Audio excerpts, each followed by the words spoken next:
What's going on, everyone? It's Justin Ichikawa from the Seattle Westside Karate Studio. I am currently on the road with a band called Rest Repose from Seattle, Washington. We are actually in Wyoming right now, and I'm going to take you through a couple routines that I like to do while on the road to stay fresh, to stay in shape, to stay a black belt, to stay a martial artist, to not lose my skill, to not lose my craft. Everything from a warm-up to some basics to some cardiovascular work to some strength training to work certain muscles in our body that we as martial artists use frequently. So follow along, and here we go.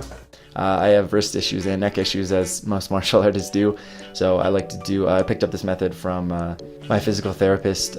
We were told to have the tricep up against the ribs while stretching the fingers as close to the forearm as possible while straightening the arm and bringing it back, almost like you're doing curls, so you're stretching out those forearm muscles so that you're not pulling any tendons in your wrist.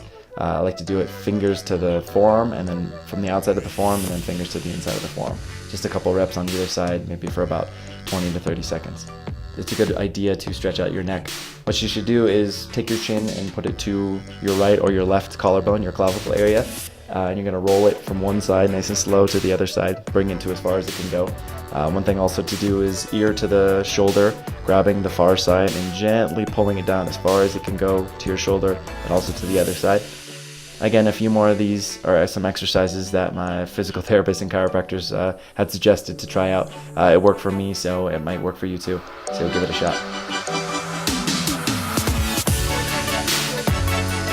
So a good way to warm up is to start by doing basic forms, doing them what we call marathon style, all of our basic forms without stopping. That way we get to work on basic stances, basic technique. It's a light way to warm up. It's not a whole lot of stress on the body. If you don't have forms in your system, maybe you can go through a certain routine that you do, just nice and slow, water style, just fluid, no power, just all flowing, all technique, relaxing your breathing, just keeping calm. And to begin your exercises, it's always good to stretch out those legs if you're going to be doing any kicks. I like to start with walking leg lifts straight. The next set I'll go into is what we call a outside crescent kick. I'll just do the fold in the recoil position just to get those hips, just to get the fluid motion going in your hip flexors, to make sure everything's nice and fluid so you don't pull anything, any groin muscles, any hamstring muscles. Just nice and fluid, nice and relaxed. Just going to go for about 10 feet, maybe 15 feet. And finally we'll finish with what we call a slide up side kick, making sure we're not going to pull any groin muscles. We're going to make it nice and relaxed so we can stretch different parts of our legs, so that way when we kick in any angle we decide to go, we'll be good to go. The last set we'll do is with the step turning heel kick. This will help out with footwork, it'll help out with pivoting, help out with turning, help out with technique, balance, all that good stuff. Just a good way to end, just to make sure everything stays centered. Just make sure you don't get dizzy and fall over. This is a good leg strengthening exercise to do. We do a front kick, knee down, to what we call an offensive jump front kick. What this is going to do is work on practicing your rhythm, practicing your flow, practicing linking techniques together to make combinations. It's also going to very much strengthen your legs. It's basically a series of squats from a jumping position. This next exercise is adapted from Bill Wallace. During a super show, he gave us this stretching exercise, this warm-up exercise to do. It's actually stretching and strengthening. It's pretty awful, I'm not going to lie. You'll see my facial expressions really feeling it later on. Basically, you sit in a resting fold position for a round kick or a side kick for about 30 seconds to start, because it gets pretty brutal if you go any longer.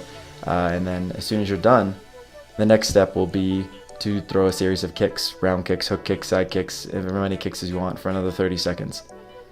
And then for the final 30 seconds, you're going to sit in a recoil position and then hold it, and you're going to put your foot down and then eventually alternate it and do it on the other side.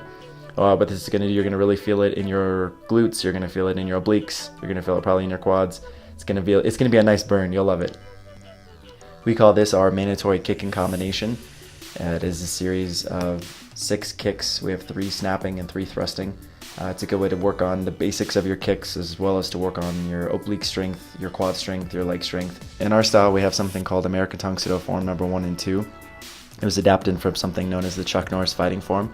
It was a fighting form that he did in Way of the Dragon with Bruce Lee. He warmed up with it.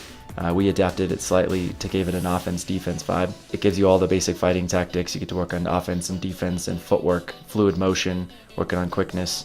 This is a good way to get your body nice and warm, get your heart rate up. It helps work on footwork, works on snapping the hand techniques and kicks, fighting footwork, lunges, side steps, jumps, leaps, things like that to kind of help you prepare, get you in the fighting mindset. And the final part of the exercise is the cool down, the calm down, to not just relax the body, but to relax the mind. Martial arts is not just external, it is very much internal. It's having a nice 1 to 2 minute kind of peaceful meditation, just, you can call it whatever you wish, put on some chill music, just relax, just empty your mind, be formless, be shapeless, think about nothing, just relax and just breathe and concentrate on your breathing, deep inhales, deep exhales. It's always good to find a spot that's nice and peaceful and tranquil, nothing but just the wind and the elements just surrounding you and just calming you down and unwinding from your exercise, unwinding from your life, unwinding from your day, remembering why you do this, why it's keeping you going.